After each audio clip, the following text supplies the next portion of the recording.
Muy buenas amigos, es un honor estar de vuelta con ustedes, y traerles por fin un nuevo capítulo de Una Hora de Miedo, con más historias de terror. La verdad es que he estado muy ocupado durante estas últimas semanas, con lo que me ha costado hacer videos nuevos, además de estar escribiendo la serie de zombies en mi otro canal, y que por cierto me tomó su tiempo en redactar ese episodio. Lo bueno es que ya estoy de regreso, y pude subir ese capítulo. Una vez terminada esa primera temporada, subiré todos los capítulos de esta en videos especiales de 2 horas de terror. Y dentro de un tiempo haré algunos cambios en ambos canales. Les mando saludos a Nina16P de Dark, Joel Alberto Zavala Hernández, Shiel del Ancestro, Gabriel Lodesli, Luis Raúl Montenegro Flores, Glorimad Barbot, Carla Navarro, Said Vela, Carolina Arredondo, César Pico, Hot Dog, Aurora Muñoz, y Morticia01. Muy bien amigos, los dejo con las historias.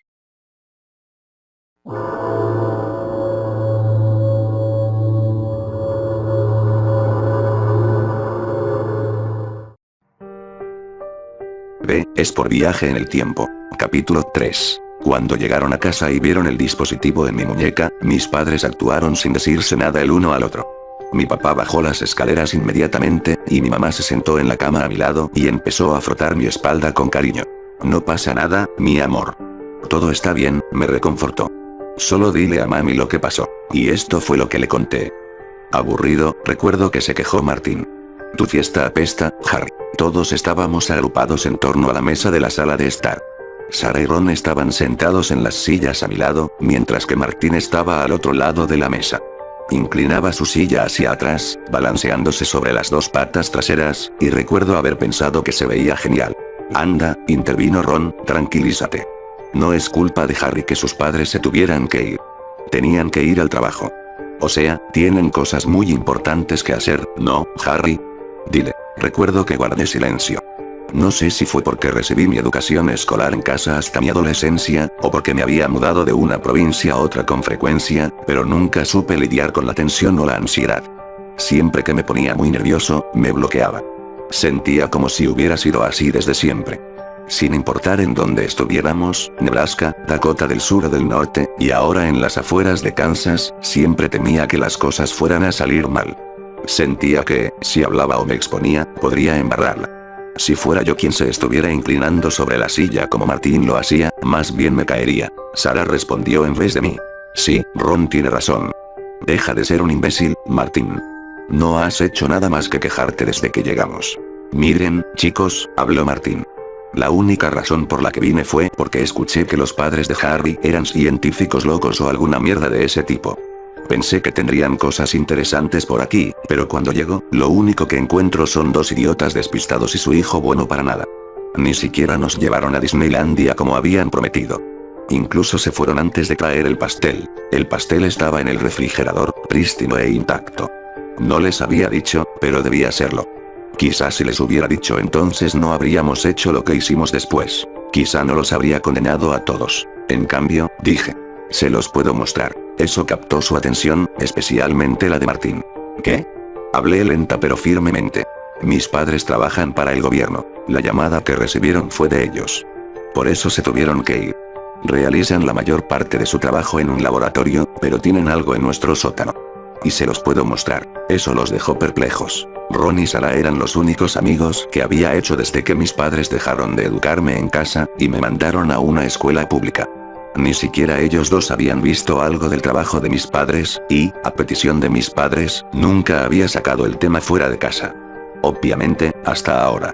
Bueno, pues, anunció Martín, sonriendo por primera vez desde que mis padres se habían ido. Manos a la obra. Conforme los escoltaba por las entrañas de mi hogar, abordé muchas de las preguntas de Ron, Martín y Sara. ¿Por qué nunca hemos visto nada raro por tu casa antes? Tus padres parecen unos pendejos. ¿Estás diciendo que realmente inventan cosas? ¿Cosas así bien geniales? ¿Qué nos vas a enseñar? Las contesté sin detenerme. Mantienen la mayoría de sus cosas en el trabajo, en un lugar llamado West Valley Path, pero no lo entregan todo. Algunas cosas se las quedan para sí mismos. Solo lo aparentan. Ambos tienen doctorados en bioquímica, ingeniería y otro montón de especialidades. Una máquina del tiempo. Eso provocó otra ráfaga de preguntas, pero, dado que ya casi habíamos llegado a la máquina, opté por una demostración en vez de descripciones. Saqué un libro de un librero, revelando así la escalera secreta que se encontraba detrás, para el asombro de mis amigos. Los conduje más, y más abajo, hasta que habíamos alcanzado aquellas puertas metálicas gigantes. Tomé un paquete de un compartimento en la puerta, y lo abrí. Dentro, estaban los 26 dispositivos idénticos que utilizaba con tanta frecuencia sin el consentimiento de mis padres. Se veían como relojes gruesos que destrellaban luces azules, y me valí de esa similitud para explicarle a mis amigos cómo se los debían colocar. Se los pusieron rápidamente mientras los arreaba más allá de las puertas metálicas, y hacía la negrura en su interior. Tan pronto como cerré las puertas detrás de nosotros, fuimos envueltos por la oscuridad. Las únicas luces provenían de nuestros dispositivos. Entonces, inquirió Martín, frotando su propio dispositivo. ¿Cómo se supone que funcionan estas máquinas del tiempo? De hecho, solo hay una máquina del tiempo, aclaré, presionando un botón en mi dispositivo que causó que las luces de la habitación se encendieran. Y estamos parados en ella. Era una habitación enorme con un techo alto, y muchas puertas que conducían a cuartos más pequeños. El techo, las paredes, y el piso estaban hechos de un metal extraño, y había materiales de construcción crudos desperdigados por el piso. Ron no pudo ocultar su sorpresa. ¿Quieres decir que toda esta habitación es una máquina del tiempo? Martín intervino. Ajá. ¿Este cuarto en serio puede viajar por el tiempo? No, no puede, dije. Porque eso es imposible. Lo que hace, es que deja que el tiempo pase mucho más rápido, o mucho más lento en comparación con el mundo exterior, al semidispositivo. Estas cosas procuran que nuestros cuerpos físicos no sean afectados por lo que hace que el tiempo se mueva más rápido. Martín asintió con su cabeza al compás de mis palabras. Sí, claro. Sé a qué te refieres, pero ¿podrías explicarlo de nuevo, como si no hubiera entendido ninguna puta cosa de lo que dijiste? Maniobré mi dispositivo por un momento. Ahora, por cada segundo que pase afuera de esta habitación, 5 segundos habrán pasado aquí. Así que, si abandonamos esta habitación en 5 minutos, descubriremos que solo hemos perdido 1 minuto afuera. Eso es increíble. Exclamó Sara. ¿Pero cómo funciona, exactamente? Me encogí de hombros. No tengo idea. No soy el que tiene el doctorado. No le pongas mente, interrumpió Martín. ¿Cuál es la mierda más estupenda que podemos hacer? Bueno, el dispositivo que yo tengo es un poco diferente del de ustedes. Aparte de las luces, el mío también puede controlar cuán rápido se desplaza el tiempo. Lo siguiente es algo genial que aprendí hace mucho. Sara, quédate quieta. Ok. Presioné algunos botones y la pantalla en mi dispositivo cambió. Hice unas cuantas modificaciones más antes de hablarle a Sara de nuevo. Ahora da unos pasos hacia atrás. Lo hizo y presioné unos botones más. Las luces en el techo se apagaron, y luego algunas luces de suelo se encendieron. Súbitamente, Sara y Ron estaban gritando, y Martín maldijo. Pues, parada frente a Sara, estaba lo que parecía ser una versión de ella translúcida y caricaturizada, excepto que le faltaba el cabello largo de Sara y tenía agujeros en donde sus ojos deberían estar. Volví a encender las luces enseguida, y traté de tranquilizarlos. No se preocupen, chicos. Solo es un poco de polvo. ¿De qué demonios estás hablando? Gritó Martín. ¿Qué fue eso? Todos tenemos una capa de polvo delgada en nuestra piel. Utilicé mi dispositivo para hacer que el tiempo alrededor de nosotros transcurriera con mayor lentitud. Creo que nos hemos saltado 1 hora en el mundo exterior. Nuestros dispositivos se aseguraron de que nuestros cuerpos no fueran afectados por el desplazamiento. Martín observó al lugar en donde había estado el fantasma, antes de decir. Bien, ahora quiero intentarlo. Después de que jugueteáramos un poco más con el polvo, Ron me preguntó por qué había diferentes tipos de materiales de construcción en el piso. Algunas de las barras, y demás tenían el color y la textura del silicón, mientras que el resto se veía como materiales de construcción regulares. Le dije que los materiales de aspecto más extraño fueron alterados para que también pudieran resistir los efectos de la máquina del tiempo, de manera que pudieran ser utilizados para la construcción del lugar. Los materiales normales eran para hacer pruebas, pues se comportaban de forma peculiar dentro de la habitación. Se los demostré al sostener una barra de metal, y presionando un botón, para luego dejarla caer.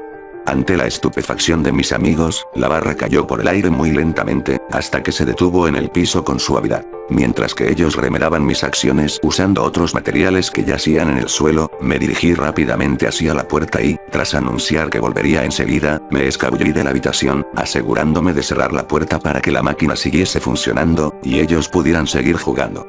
Corrí al piso de arriba y luego hacia la cocina, sacando el pastel que decía Feliz cumpleaños 13 Harry. Lo tomé con cuidado e hice un caminado disparejo conforme regresaba al sótano. Al llegar a las escaleras detrás del librero, solté un grito ahogado cuando me tropecé y casi boté el pastel. En ese momento, el tropiezo me desconcertó. ¿Por qué había perdido el equilibrio si fui cuidadoso? La respuesta era simple. Me había tropezado porque, a pesar de que había tenido cuidado, cuando llegué a las escaleras, me había precipitado por los escalones como lo había hecho 1.000.000 de veces en el pasado. A menudo, daba saltos para ahorrarme escalones. Lo había hecho tantas veces que se convirtió en una segunda naturaleza, casi un reflejo. Todos tenemos algo similar. Encender un interruptor en particular cuando entras a una habitación, sentarte en un asiento en particular cuando llegas a tu salón de clases, acelerar al bajar las escaleras incluso cuando vas cargando algo en tus manos, reestablecer la configuración predeterminada de la máquina del tiempo, cuando sales para que tus padres no sepan que estuviste jugando en ella. Dejé caer el pastel en tanto revisaba frenéticamente el dispositivo en mi brazo. La programación estaba a 100 horas en el interior por cada minuto en el exterior. Casi tuve un infarto conforme regresaba a la habitación, abriendo la puerta a la fuerza y corriendo a su interior. Me encontraba en tal estado de pánico, que ni siquiera cuestioné por qué las luces estaban apagadas. Martín. Sara. Ron. Hubo un traqueteo ligero por el fondo de la habitación, pero ninguna respuesta. Traté de encender una luz, pero no funcionó. Probé el resto, una por una, y fue solo hasta que probé una de las luces del centro que me di cuenta de lo que había pasado. Pues 2 de las luces de suelo se encendieron, aunque tenuemente. Había fracturas pequeñas en el vidrio de ambos focos, como si alguien hubiese tratado de destrozarlos a golpes con algo pesado. Uno de los bombillos estaba empañado, mientras que el otro parpadeaba incontrolablemente. Apenas iluminaban el centro de la habitación, pero fue suficiente para que encontrara a Sara y Martín. Martín había sido empalado desde el cuello con una barra de acero. Un extremo del objeto estaba enterrado en el suelo, mientras que el otro apuntaba hacia arriba, brindándole soporte al cuerpo, y haciendo que pareciera que se estaba arrodillando. Sara también había sido empalada, pero, a diferencia de Martín, toda su ropa había sido removida. Una barra de metal más larga la penetraba por el pecho, con un extremo enterrado en el piso, sosteniendo el cuerpo en un ángulo agudo. Mechones de su cabello habían sido arrancados y sus senos estaban amoratados y arañados. Ante este panorama, me bloqueé de nuevo. Sin moverme, apenas respirando. Me pude haber quedado así por siempre si él no me hubiera llamado. Harry, eres tú. La voz que lo dijo sonó extraña, como si solo recordara escasamente lo que significaban las palabras que había pronunciado, pero de todas formas pude distinguir a quién le pertenecía. Ron, ¿qué sucedió? Martín y Sara. Ha pasado tanto tiempo, Harry. La voz se oyó más cerca. Mientras enfocaba mi mirada entrecerrada en lo que estaba más allá de los cuerpos, pude notar la silueta difuminada de una persona. Que llevaba algo extraño. Apagué las luces rápidamente, y ahí estaba. La figura borrosa, que portaba 3 de los dispositivos resplandecientes. Dijiste que volverías enseguida. Ahora que la voz estaba aún más cerca, me fui corriendo directo a la salida, cerrando la puerta, y recluyéndome en mi alcoba hasta que mis padres me encontraron. Nos mudamos una vez más después del incidente, y nunca volví a ver aquella casa, o su máquina del tiempo. Pero aún tengo pesadillas. Pesadillas en las que estoy durmiendo en mi cama, y en una esquina, revestido de oscuridad, está una figura. A veces es Sara, y a veces es Martín, pero, a veces es Ron. Y cuando es él, justo antes de que me despierte, siento que se aproxima y se cierne sobre mí. Entonces dice, con sigilo y gentileza: «Feliz cumpleaños, Harry».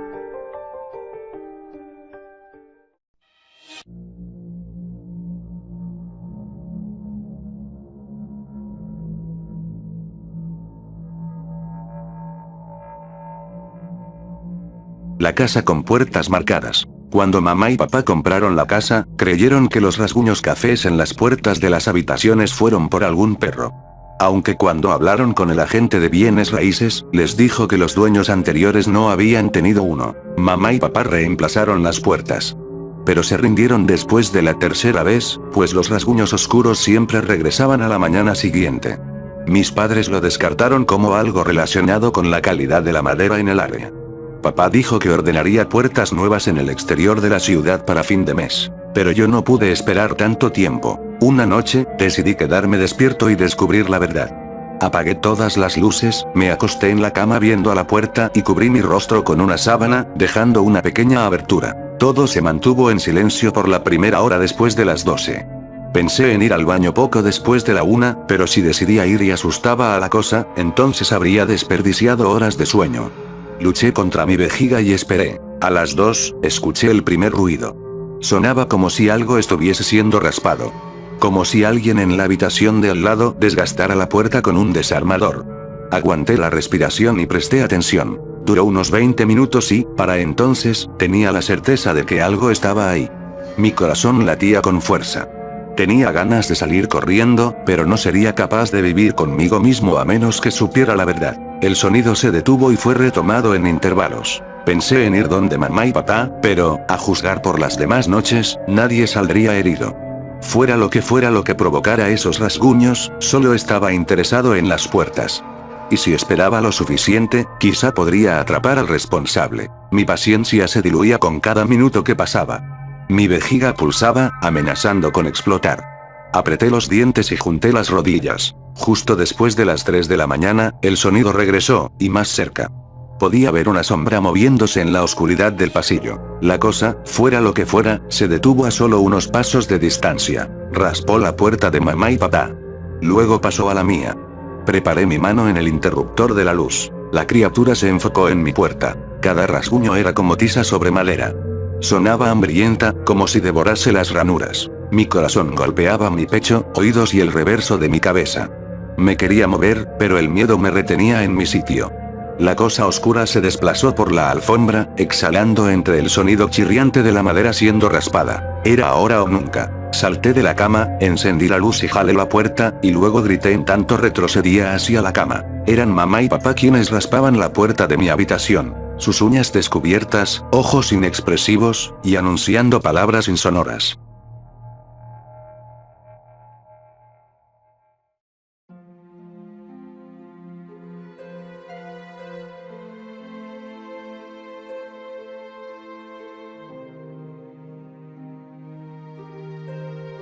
Números. Nací con un don. O, al menos, fue así como mis padres siempre se refirieron a ello. Personalmente, no lo llamaría un don, sino un saber. Una habilidad observacional, por así decirlo. Aún recuerdo cómo, por tanto tiempo, solía ver estas cosas, estos números, sin tener idea de qué significaban. Pero ahora lo sé. Creo que tenía 11 años cuando llegué a comprender lo que significaban. Veía televisión con mis padres cuando apareció un boletín en las noticias sobre una mujer en Oxford que había sido sentenciada por el asesinato de 17 personas. Conforme veía la grabación de ella siendo escoltada al juzgado, ahí estaba. El número 17 flotando justo por encima de su cabeza como un halo de malicia. En ese momento, me di cuenta de que estos números no eran aleatorios. Representaban personas. Cada número que veía significaba el número de personas que ese individuo mataría durante su vida. Vi al mundo de manera muy diferente luego de ese día. En un día normal, al caminar por la escuela y hacia mi casa, veía un mar de ceros, y quizá algunos unos. A veces, podría caminar al lado de un sujeto por la calle y el número 3 flotando por encima de su cabeza me haría sentir intranquilo. En lo particular, nunca he conocido a nadie con un número más alto que 1, y siempre me convencía a mí mismo con que esos unos se debían a algún accidente, o algo por el estilo. Nada tan siniestro como un homicidio. A medida que crecía, los números permanecieron consistentes. Cuando al fin les conté a mis padres sobre mi clarividencia, acordamos que lo mejor sería mantenerlo entre nosotros. La primera persona que conocí con un número más grande que 1 fue a Cale. Conocí a Cale en una fiesta que organizó uno de nuestros amigos mutuos. Congeniamos rápidamente por tener muchos de los mismos intereses, pero siempre me sentía abatido cuando me concentraba en el 5 que se cernía sobre su cabeza. ¿5 personas? Cale. No me parecía posible, y decidí con prontitud que no lo iba a cuestionar. Después de 3 meses de amistad, me desperté una mañana ante cantidad de mensajes en Facebook. Todos mis contactos estaban en frenesí por lo que le había pasado a Cale, pero nunca pude encontrar una respuesta clara de lo que sucedió hasta que bajé un poco por mi muro de inicio. Cale había ido a una fiesta con su novia, Amy. Se habían emborrachado bastante, pero Cale decidió que aún se sentía apto para conducir a casa. Tras 1,5 kilómetros de viaje, chocó con un auto que venía en dirección contraria luego de que Cale girara en el lado incorrecto de la carretera.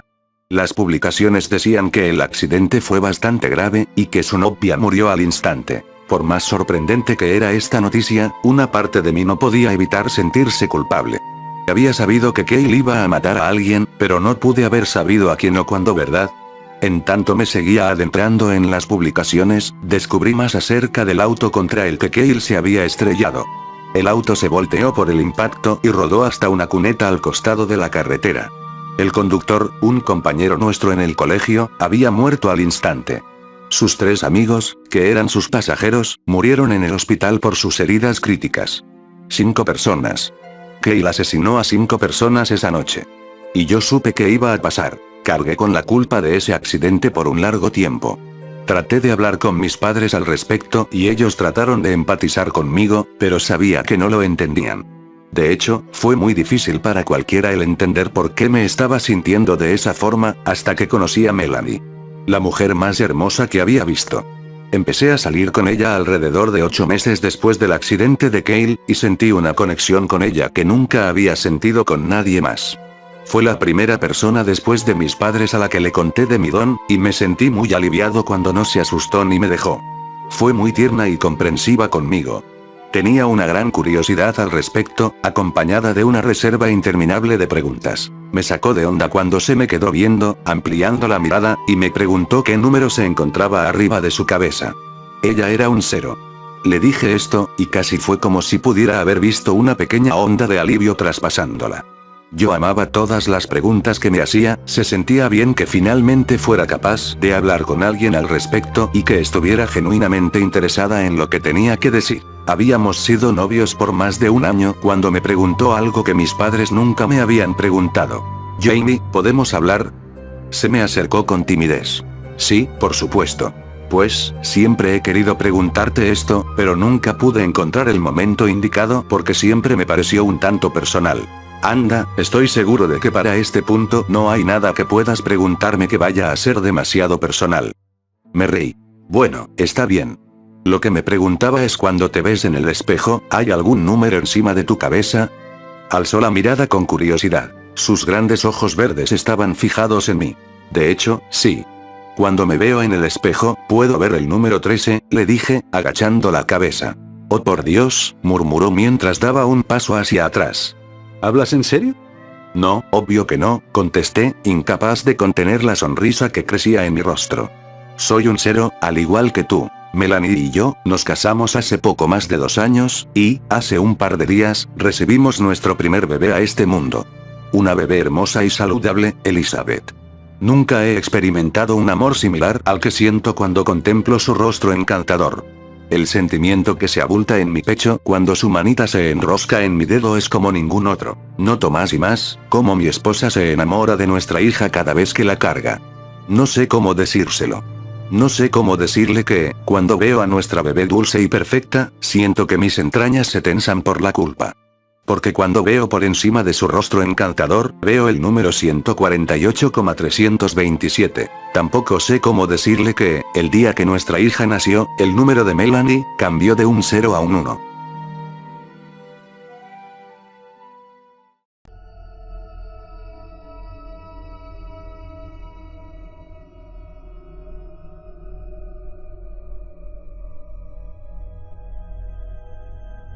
Echémoslo a la suerte. Lo encontré puesto a un lado de mi auto mientras salía de mi departamento.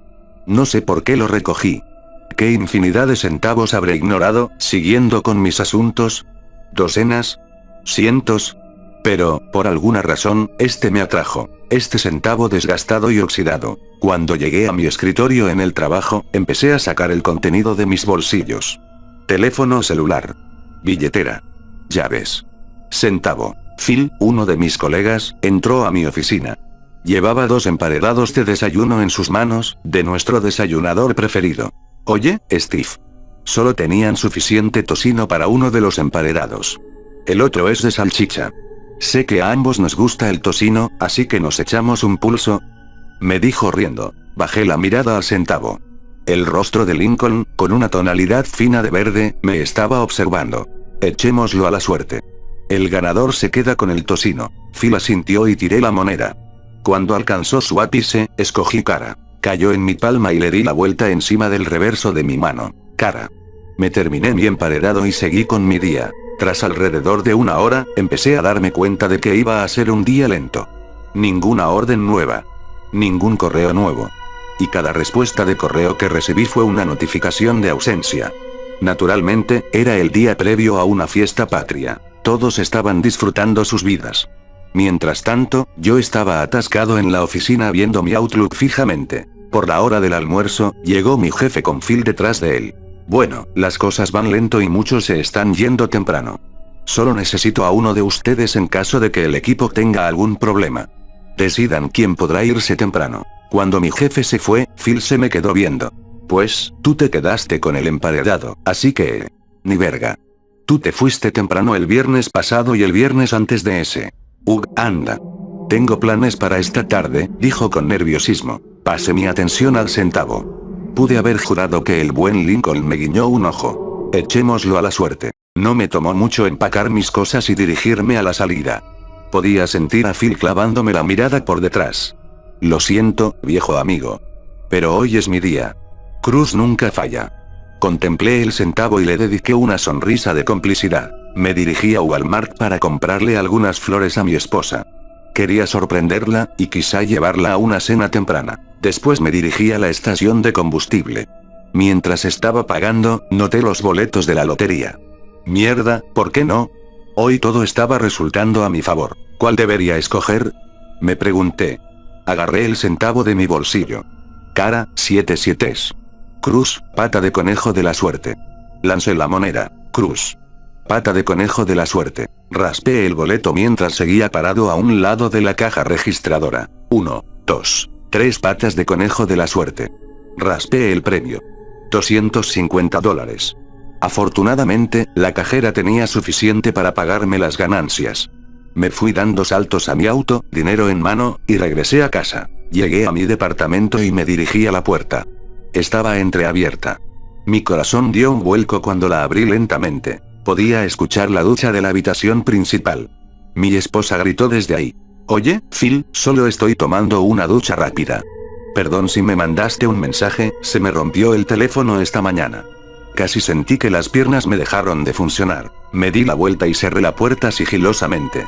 Recorrí los escalones y volví a mi auto. No recuerdo haber conducido. Tampoco recuerdo haber entrado a la tienda. Pero lo siguiente que supe es que estaba parado en la sección de cacería de Walmart. ¿Le puedo ayudar en algo? Me preguntó un empleado mientras yo esperaba frente a la vitrina que desplegaba una selección amplia de armas. ¿Quiere pistola o cuchillo? Sentí que mi mano derecha se sumergió en mi bolsillo para sacar las ganancias de la lotería. Mi mano izquierda hurgó en el otro para tomar el centavo. Echémoslo a la suerte. Esperé afuera de la puerta de mi departamento. Ahora estaba cerrada. Antes de que pudiera sacarme las llaves, se abrió de golpe. Mi esposa estaba hecha un mar de llanto. Steve, ay, Dios, no quería que te enteraras de esta forma. Entré. Vi a Phil sentado en mi silla de la sala de estar. En mi silla. Mira, Steve, quiero que sepas que esto no tiene nada que ver contigo, se justificó mi esposa entre sollozos. Caminé hacia Phil. Él se puso de pie desafiantemente. Escucha, amigo, comenzó. Yo le había hundido el cuchillo en su abdomen antes de que pudiera acabar. Se me quedó viendo a los ojos a medida que su cuerpo se entumecía. Desde la lejanía, podía escuchar los gritos de mi esposa. Steve. Oh por Dios. ¿Qué hiciste? Me giré hacia ella con el cuchillo ensangrentado aún en mi mano tensa. Ella estaba en el piso, aferrándose a una de las sillas de la cocina. Steve, no lo hagas por favor, suplicó. Por favor. Por favor, no me mates. Me detuve a unos cuantos metros de ella y busqué en mi bolsillo para agarrar el centavo. Echémoslo a la suerte. Conforme me adentro en la autopista, alzo el centavo. Casi se ve nuevo. Brillante. Vibrante. Un centavo jodidamente hermoso. Caigo en un bache por la carretera y escucho el movimiento de los cuerpos en el baúl. Mierda. ¿Qué demonios haré con ellos? ¿Los entierro? ¿Los tiro? Miro el centavo. Echémoslo a la suerte.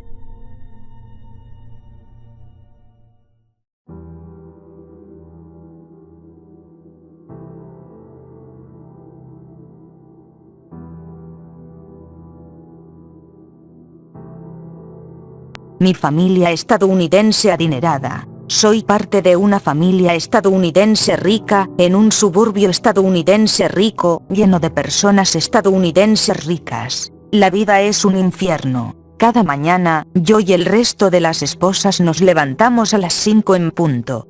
15 minutos de trote por el vecindario, 5 minutos en la ducha, puesta en agua helada, 20 minutos para el cabello y el maquillaje, y luego 5 minutos para vestirnos.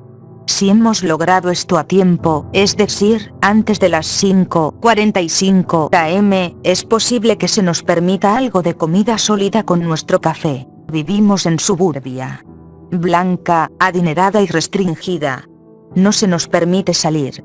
Mi familia son los Rogers, el esposo, el niño y la niña. Limpiar, cocinar y organizar. Empacar los almuerzos. Darle un saludo de despedida a niño, niña y esposo. Regar las plantas. Hacer las camas. Limpiar y organizar. Saludar a los niños y esposo. Cocinar, limpiar y organizar. Rezar. Irse a la cama. A veces, mi esposo me gesticula que me ponga de espaldas para que me pueda coger, comunicándose con, de espaldas. Ponte de espaldas. Sí. Justo así. Dios. Sí. Dios, como si fuera una niña retrasada o algún animal. Cuando ha terminado, se da la vuelta y ronca. No es alentado socializar el uno con el otro, pero tampoco es amonestado. También tengo conversaciones con las esposas de nuestros vecinos que consisten enteramente en charlas casuales. Quizá almuerce en la cafetería para damas con un amigo. No es perfecto. Ni siquiera es agradable la mayoría del tiempo, pero es algo. Una demostración de que debajo de esas sonrisas con labial rosa, voces animadas y peinados perfectamente estilizados, no estamos solas. Esas sonrisas con labial rosa que siempre eluden la mirada. A John Rogers le gustan las rubias de ojos azules, narices respingadas y facciones seductoras. Le gustan en el rango de altura de 1,70 m a 1,80 m. Le gustan delgadas, con cuerpos casi andrógenos y de edad entre los 20 y 26 años. Si cualquiera de esas cosas cambian, o nos hacemos demasiado viejas, llamaría a la agencia para solicitar un modelo nuevo. Me dicen que mi nombre es Lana Rogers. No lo es.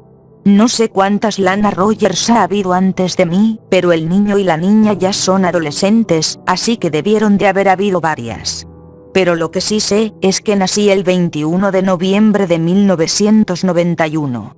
Hoy cumplí 26 años. Dado que mi mente fue totalmente borrada durante el condicionamiento, diría que mi primer recuerdo fue haber estado dentro de ese auto lujoso de la agencia a medida que nos estacionábamos en la casa de los Rogers. ¿Recuerdas esto, cierto?, dijo el hombre sentado conmigo en el asiento trasero. Sí lo recuerdas. Sí, reafirmé. Me habían mostrado muchas fotografías de aquí. Se me permitió salir del auto. Caminé por la grama retocada del patio hacia la puerta frontal, la abrí, y fui directamente hacia la cocina. El niño y la niña estaban sentados ahí haciendo sus tareas. Alzaron la mirada cuando entré. Hola, mamá. Hola, campeón. Hola, cariño. ¿Qué hay para almorzar? Sabía cómo responder eso.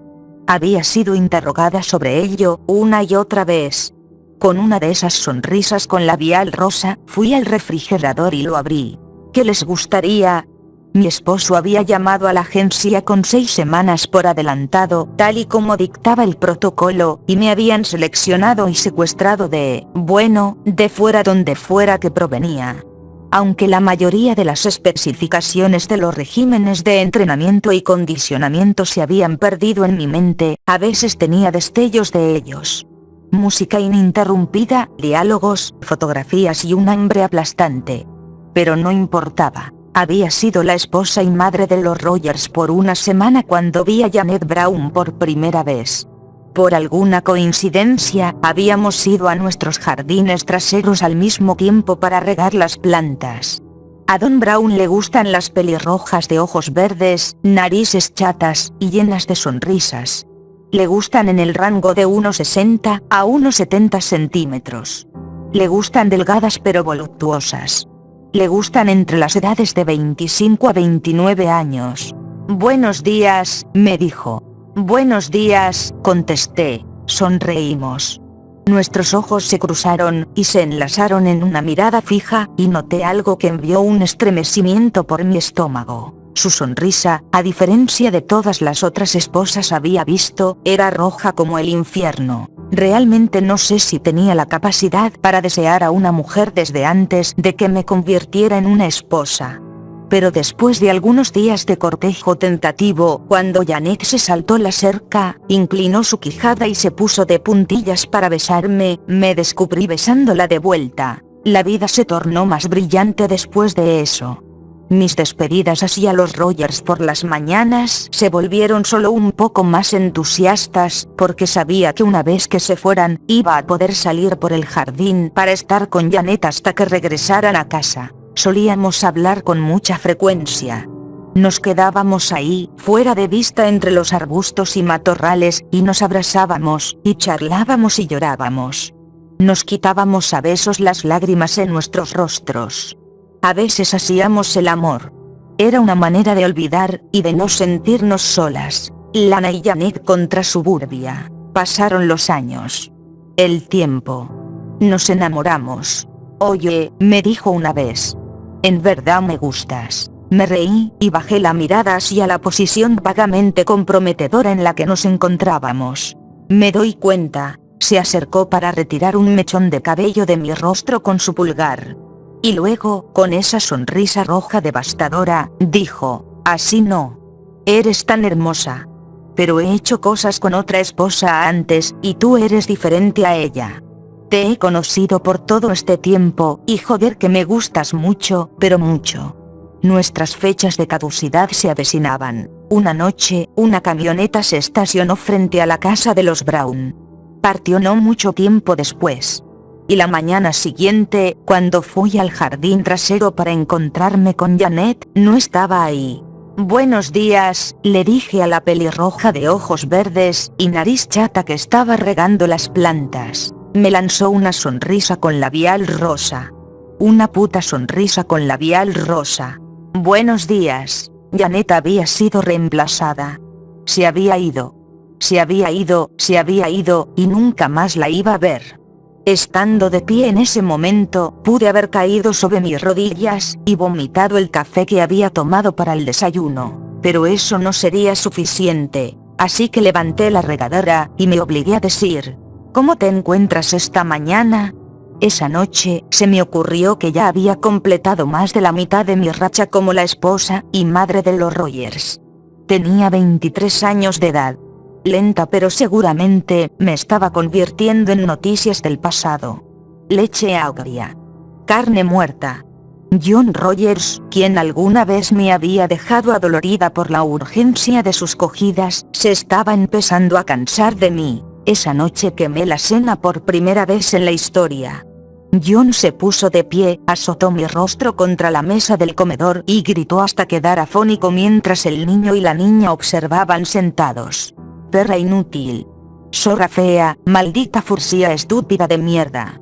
Más tarde, cuando todos los demás estaban durmiendo, él fue a usar el teléfono. Recuerdo haber estado recostada en la oscuridad, abrazando mi rostro amoratado, hecha un ovillo, y tratando de respirar. ¿Y si estaba llamando a la agencia? ¿Y si hacía que me llevaran y reemplazaran como a Janet? Luego John llegó y se acostó en la cama. Juntos, lado a lado, reposamos y contemplamos el techo. El silencio pareció haber durado una eternidad.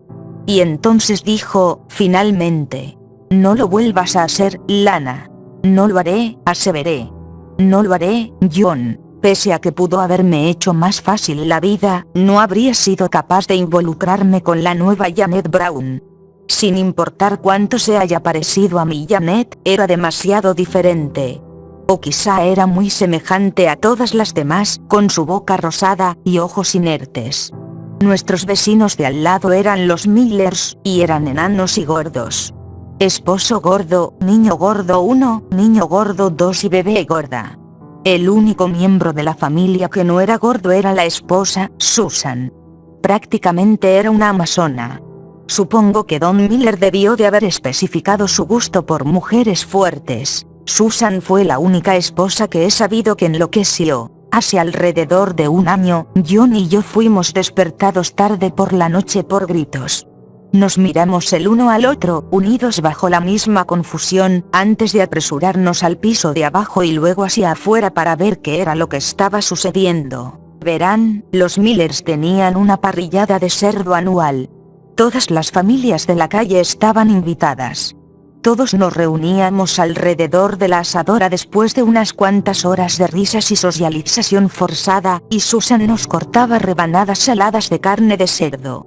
Siempre tenían un sabor fenomenal, pero la carne que se encontraba en sus céspedes y calado se veía mucho menos apetitosa de lo usual. Carne gruesa y sudorosa, cabello marrón grasoso, y gafas redondas que de alguna forma habían permanecido en su rostro a pesar del tormento que había soportado. Una barra de acero fue impuesta por su culo, cuyo extremo traspasaba su garganta con una punta roja flamante. Debiste haber ordenado la maldita cosa por adelantado. Estaba gritando Susan mientras se desplazaba de arriba hacia abajo frente al cadáver rostizado de Don Miller, pasándose las manos por su cabello, y gesticulando con su cuerpo escandalosamente. No iba a llegar a tiempo, cerdo estúpido. Tuve que hacerlo. No tuve elección. Esto es tu culpa. Tú avergonzaste a la familia. No es mi culpa. No es mi culpa. Después de que transcurrió un minuto de esto, John y yo observamos con un silencio perplejo cómo una camioneta blanca se estacionó afuera de la casa, y 4 hombres se precipitaron hacia afuera. Susan fue embestida, esposada y luego fue puesta de pie y arrastrada a la parte trasera de la camioneta. Pataleó y chilló por todo el camino. No, la parrillada es hoy, y soy la anfitriona. Soy una buena anfitriona, bájenme. Pudimos escucharla incluso cuando el auto iba a media calle. Se deshicieron del cadáver. Se deshicieron de los niños gordos, y de la bebé gorda. Una nueva familia se mudó alrededor de 3 semanas después. John murmuró algo acerca de una inspección de enfermedad mental para las esposas, y de cómo los métodos de condicionamiento necesitaban ser modificados. Nunca vi a Susan de nuevo. Hoy es mi turno, y solo puedo sentarme a esperar. La policía local está en los bolsillos de la agencia, y no me sorprendería si su influencia se extendiera mucho más allá. El dinero es poder. Pero no los controlan a todos, ¿cierto? No controlan las mentes de ustedes. Incluso si yo no puedo recordar quién soy, es posible que alguien más lo haga. Ya les he dado mi descripción, mi fecha de nacimiento, y ya han de saber el momento en el que desaparecí. Si esto se conecta con alguien, o si solían conocer a una persona que pueda ser yo, entonces díganle a mi familia que los amo, y que los siento. Apuesto que debí de haber pensado mucho en ellos durante el condicionamiento en la agencia. Y si no tengo una familia, transmítanles el mismo mensaje a mis seres queridos. Tuve que haber tenido a alguien. Tuve que haber tenido algo. La camioneta se acaba de estacionar afuera.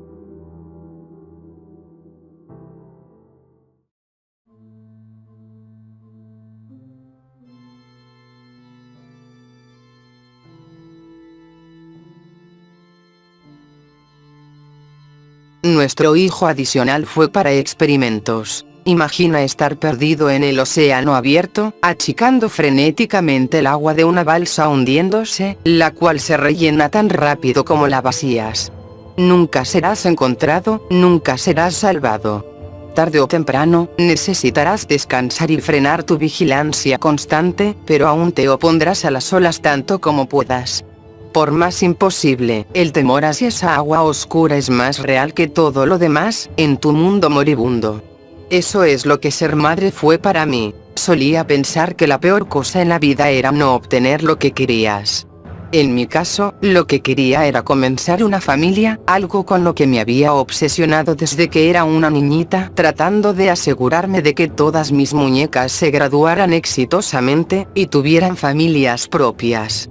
Me enamoré de todo chico que me notó, siempre demasiado rápido, siempre del equivocado, desperdiciando tanto tiempo imaginando bodas y baby showers y estas complejas vidas felices que nunca fueron vividas afuera de mi cabeza. Entonces conocí de la nada a un neurólogo apuesto, mientras estudiaba enfermería, y dentro de 6 meses estaba embarazada. Finalmente tenía lo que siempre había soñado, pero la peor cosa en la vida no es no recibir lo que quieres. La peor cosa es recibirlo, y darte cuenta de lo mucho más feliz que eras antes. Mi primer hijo, Prater, fue diagnosticado de atrofia muscular espinal, AME, una enfermedad genética incurable, que le arrebató la mayor parte de su movilidad. Cada día era un calvario. Cada hora, cada minuto. Una paranoia constante de que sus pulmones débiles se rendirían, o de que se ahogaría en su propio vómito y no tendría las fuerzas para subyugarlo. Tuve que retirarme de mis estudios de enfermería, pero mi esposo Jeffrey cuidó muy bien de mí, dejándome a que cuidara del niño. Mi esposo alternaba su enfoque en su trabajo, moviéndose hacia investigaciones designadas para fortalecer las neuronas motoras y protegerlas de AME. Pero era un sueño imposible. Había una amplia variedad de tratamientos potenciales, pero estaban a años de que siquiera alcanzar los ensayos en humanos. De todas formas, le rogué a Jeffrey que se colara a casa algún medicamento experimental, pero Prater estaba tan débil que las inyecciones sin duda iban a matarlo antes de que el tratamiento y dosis correctos fueran discernidos. No fue mi decisión tener otro hijo. No consideraba que podría atravesar algo como esto de nuevo, pero Jeffrey insistió. Este no puede ser el final de tu sueño, me dijo. Este no puede ser el resto de tu vida. No fue hasta después de que me embarazara de nuevo que Jeffrey sacó a colación su motivo ulterior. Fue a la mitad de la noche, y acababa de regresar a la cama después de haber ido a chequear a Prater. No pensé que Jeffrey estuviera del todo despierto, pero se acurrucó a mi lado y murmuró: cuando el nuevo niño nazca, estará lo suficientemente saludable como para que pruebe el tratamiento con él. Encontraremos algo que funcione, y todo se arreglará. No dormí por el resto de la noche. No creo haber sabido si era por el miedo o la emoción, pero estaba tan desesperada, que los dos empezaban a saber igual. Cuando mi segundo niño bebé nació, no le di un nombre. Solo escribí una X en el formulario. Jeffrey me dijo que sería más fácil de esa forma. Para cuando hubiese agotado la letanía completa de tratamientos posibles, el nuevo niño probablemente estaría muerto. Lo cargué por 9 meses, sufrí por 9 meses, y a cambio de esa sentencia sería capaz de darle a Prater toda una nueva vida de salud y felicidad. No era un maltrato, no cuando estás tan cansada de achicar el agua de una balsa que se hunde. Aún así, en toda mi vida nunca he llorado más fuerte que esa primera hora en la que lo sostuve. Después de eso, ni siquiera podía mirar al nuevo bebé. Pretendía que no existía. Jeffrey se tomó un año sabático del trabajo para poder continuar su investigación desde casa. Esperó hasta que X tuviera 6 meses antes de comenzar los experimentos, y durante ese tiempo, X vivió en un cuarto de bebé improvisado en el sótano. Yo no lo veía, pero algunas veces escuchaba el eco de su llanto por la casa. Jeffrey fue diligente, y se aseguró de suplir todas las necesidades del niño, y yo ocupé todo mi tiempo en mi matrimonio, y cuidando a Prater, quien casi tenía 2 años para entonces. La ciencia no se limita a ese momento de eureka que ves en la televisión. No es una carrera corta, es una maratón.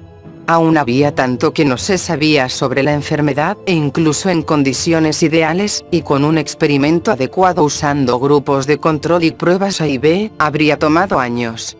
Mientras que con un laboratorio en un sótano, un único sujeto de pruebas, y luego con que Jeffrey tuviera que regresar a su trabajo a medio tiempo, tomó 8 años antes de que comenzáramos a ver resultados verdaderamente prometedores. Todo ese tiempo, no vi a X ni una sola vez. A veces estaba convencida de que había muerto desde hace mucho, y que Jeffrey solo estaba montando el espectáculo de bajar comida al sótano para darme esperanzas. Lo único que veía era a Prater, cada día un poco más débil, una burla continua de lo que debería significar el tener una infancia y una familia. Cuando al fin estábamos listos para darle el medicamento completo a Prater, no estaba preparada para la pregunta inquietante que acompañó ese escalón. Si Prater mejora, y todo lo que siempre deseamos se vuelve realidad, ¿qué vamos a hacer con X? Me preguntó Jeffrey, una mañana durante el desayuno. Fue inusualmente directo. Jeffrey siempre aludía a sus experimentos sin mencionar directamente al sujeto de pruebas. Incluso cuando era inevitable, comprendía que yo no me sentía cómoda reconociendo al niño. Traté de cambiar el tema, pero esta vez fue persistente. No podemos simplemente dejarlo ir. ¿Entiendes eso, no? Es demasiado tarde como para que tenga una vida normal y funcional. Incluso si algún día pudiera aclimatarse psicológicamente, los años de experimentos han... Haz lo que te parezca mejor, interrumpí. ¿Me estás diciendo que...? No te estoy diciendo nada. Solo quiero que hagas lo que sea necesario, asintió taciturnamente, con la mirada agachada hacia su café. La tensión gélida se intensificó mientras escuchábamos a Prater carcajeándose con sus caricaturas en la otra habitación. Se parece a mí, dijo Jeffrey, sin levantar la vista de su café. Me tomó un segundo para darme cuenta de que no estaba hablando de Prater. ¿Por qué demonios me dirías eso? Me llama papá, añadió. Finalmente me estaba viendo, pero fui yo quien no pudo recibir su mirada. No le debiste haber enseñado a hablar, fue todo lo que pude contestar. Eso es incluso peor que darle un nombre. En todo otro sentido, el experimento fue un éxito. Dentro de una semana desde la primera inyección de Prater, sus movimientos voluntarios se hicieron más finos y deliberados. Para el final de su primer mes, ya podía caminar por su propia cuenta. Escuchar cómo su respiración se estabilizaba, ver su sonrisa radiante mientras daba sus primeros pasos. Todo era sublime, casi surrealista dentro de su imposibilidad fantástica. Volviendo a casa una tarde, Prater estaba tan lleno de vitalidad que incluso me dejó atrás desde el auto a la casa. Tras haber entrado, se dio la vuelta para preguntarme: ¿por qué está abierta esa puerta? Nunca está abierta. Me detuve en seco en el marco de la puerta. ¿Hay algo, o alguien ahí abajo? No. ¿Qué hay ahí, mamá? Una escalera solitaria conducía hasta abajo. Las luces estaban apagadas. La habitación estaba vacía. ¿Por qué hay una habitación debajo de la casa? Cerré la puerta del sótano. El candado estaba ausente. Solo es un cuarto de huéspedes. Pero no hay nadie que nos visite, así que no lo usamos. ¿Sabes en dónde está papá? ¿Puedo ir a ver? Quiero ver el otro cuarto, insistió Prater. Nunca había servido para decirle que no a él. Debió de ser por eso que estuvo tan sorprendido cuando grité: «Vete de aquí. Ve a encontrar a tu papá ahora mismo». Jeffrey no llegó a casa esa noche. Las llamadas conducían enseguida al buzón de voz. 3 opciones sobresalían en mi mente: que Jeffrey se había llevado a X a vivir a otro lugar, o que se había llevado a X para matarlo. Ninguna de las dos explicaba por qué dejó la puerta abierta. Opción 3. X había escapado, y algo le había pasado a mi esposo. Hice el esfuerzo de recordar todas las menciones vagas de X que había bloqueado intencionalmente. Le había sucedido algo durante los experimentos. Algo aparte de los efectos psicológicos, eso es lo que Jeffrey había dicho. ¿Qué fue lo que tuvo que soportar ahí, exactamente?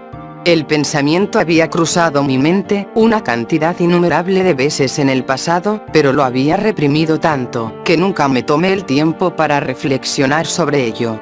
¿Cómo pudo haber sido la vida para alguien así? A solas, con la excepción de las pocas horas al día en las que Jeffrey pasaba experimentando con él. Los químicos que debió de haber ingerido. Las mentiras que se tuvo que haber tragado para justificar su existencia miserable. ¿Qué es capaz de hacer alguien así, cuando le arrebatas su mundo de la noche a la mañana? No dejé que Prater se escapara de mi vista. Me senté en la silla de su habitación, leyéndole historias hasta que quedó dormido, y luego solo me quedé ahí para vigilarlo. Quizá me debí de haber ido a algún motel, pero él estaba tan desgastado por la salida, y la medicación aún era tan nueva, que no quise presionarlo más. En su lugar, me quedé sentada y esperé. No sabía qué era lo que estaba esperando, pero sabía que lo sabría cuando lo viera, o lo escuchara, como ocurrió después. Mamá. Me debí de haber quedado dormida en la silla, en algún momento de la noche. Sí, Prater. Murmuré, no del todo despierta. No, Prater, no. Mis ojos se abrieron de par en par. Estaba oscuro, pero aún así podía discernir la silueta de Prater durmiendo en su cama. Alguien más, algo más estaba parado en la habitación. No podía ver más que su silueta, pero la figura era irreconocible. Retorcida, bulbosa, totalmente grotesca, adherida a la noche como si la oscuridad misma hubiera cobrado vida. Lo único que podía ver con detalle eran sus ojos, 2 piscinas enormes de blanco, sin iris o córneas. Jeffrey. Jeffrey. Grité, ni siquiera me pude parar. No con ello tan cerca de mí, inspeccionándome como si fuera algún tipo de espécimen. Papá no sabe que he regresado, dijo X. Quería estar a solas contigo por un tiempo. Eres mi mamá. Su dicción era turbia, pero los susurros cálidos estaban tan cerca, que me parecía poder sentir su significado más que escucharlo. No, no lo es. Es mi mamá. Ahora Prater estaba despierto también, sentado, y aferrándose a sus sábanas a la altura de su mentón. Logré encender la linterna de mi teléfono, arrepintiéndome de inmediato. El rostro de X estaba devastado con forúnculos rasgados, y piel picada. Sus facciones se inclinaban irregularmente hacia la derecha, como si hubiese sufrido múltiples derrames, y sus ojos pálidos se torcían en agonía ante la luz súbita. Sostenía una jeringa llena de un suero espeso y negro. No era la medicina de Prater. Apágalo, apágalo. Chilló X afanando ciegamente la jeringa por el aire. Salté de mi silla, y lo derribé, blandiendo mi luz como un arma. Sígueme, Prater. Grité. Mi hijo comenzó a trepar fuera de la cama, pero aún se encontraba muy débil. Sus temblores fueron tan estrepitosos que cayó directo al piso como un montículo arrugado. La luz quema. Apágala, mamá. Mamá. Esa palabra era una daga. Mantuve la luz en el rostro de X mientras procedía al borde de la habitación, en donde Prater se había caído. El teléfono se me resbaló mientras trataba de levantar a mi hijo del suelo. La luz se desvió del rostro de X y pude sentirlo precipitándose hacia mí a través de la oscuridad súbita, pero ya tenía a Prater sobre mi hombro. Estaba corriendo, aventurándome por los pasillos familiares de mi casa, a los que las sombras habían trastornado en una pesadilla alienígena. Podía escuchar a X cojeando y tambaleándose detrás de mí, siguiéndome el paso con una prisa increíble a pesar de su desfiguración. El sótano fue el único lugar seguro en el que pude pensar. Salté de bruces hacia la escalera, cogiendo la perilla, y azotando la puerta detrás de mí. Recosté mi espalda contra el metal liso, sintiéndolo vibrar a medida que X se estrellaba contra la puerta una y otra vez. La fuerza de los impactos era como tratar de detener un auto. Mis huesos se sacudían en armonía con sus embestidas. El tejido humano se debería pulverizar bajo un impacto como ese, si es que X siquiera seguía siendo humano. Cariño, ¿estás ahí? Era Jeffrey. En algún lugar del piso de arriba. Ayúdanos. Estamos en el sótano. X está tratando de matarnos. Gritos. Pisadas. Un chillido agudo, tan lamentable y desesperado, que se sintió como si mi cuerpo entero estuviese vibrando, aún con la puerta cerrada. Luego un disparo, y todo quedó en silencio. Abrí la puerta, y encontré a Jeffrey sosteniendo una pistola con ambas manos. X estaba arrodillado en el suelo frente a él. Esos ojos pálidos penetraban mi cuerpo. Ahora que ambos estaban de lado a lado, incluso los gruñidos salvajes que acrecentaban el tormento en el rostro del niño no podían difuminar el parentesco estrecho entre él y su padre. El niño ya había comenzado a caer víctima de las sombras, desvaneciéndose casi inmediatamente, con la excepción de sus orbes blancos cuya acusación persistía. Contuve mi aliento, esperando a que Jeffrey le propinara el tiro de gracia. Nunca llegó. X se había ido. Aún contenía la respiración cuando Jeffrey bajó por las escaleras y me abrazó, y luego abrazó a Prater. Yo temblaba tan severamente que ni siquiera pude encontrar las palabras, pero Jeffrey habló por mí. Lo siento tanto, cariño. Nunca lo hubiera dejado salir de haber creído que... Pero las palabras se enmarañaban, y ya no les encontraba sentido. Especialmente cuando bajó el interruptor de la luz, y vi el sótano por primera vez. La sección del laboratorio era mucho más pequeña de lo que esperaba. Solo era una computadora y una vitrina de cristal llena de químicos. El resto del espacio lucía como esperarías que fuera el cuarto de un niño. Había juguetes por todas partes del piso, y un televisor en la esquina. Había pósteres de caricaturas en la pared, un mueble atiborrado de libros, e incluso una mesa de noche con una fotografía enmarcada. Yo estaba en la fotografía, sosteniendo a X por primera y última vez en el cuarto de hospital. A su lado estaba una pila de dibujos, todos de mí, todos tan jóvenes y hermosos, mucho mejores de lo que era realmente. Es que no entiendo por qué trataría de hacerte daño. Hablaba de ti todo el tiempo, dijo Jeffrey. Siempre te quiso conocer, pero supongo que ya estaba demasiado afectado. La jeringa. La expresión de Jeffrey se tensó más. Volvamos arriba. Prater no debería ver esto. Necesito saber qué había en esa jeringa. Pero la mirada que me dio me dijo todo lo que necesitaba saber. X estaba tratando de ayudar, incluso después de todo este tiempo. Y por el rostro de Prater, supe que él también lo comprendía. Ahora que el secreto ha sido descubierto, no creo que Prater vuelva a ser capaz de amarme como solía hacerlo. Al menos no como X me amó. Mi esposo y yo creamos un monstruo, y lo desatamos en el mundo, pero no fue X. Los únicos monstruos aquí, somos nosotros.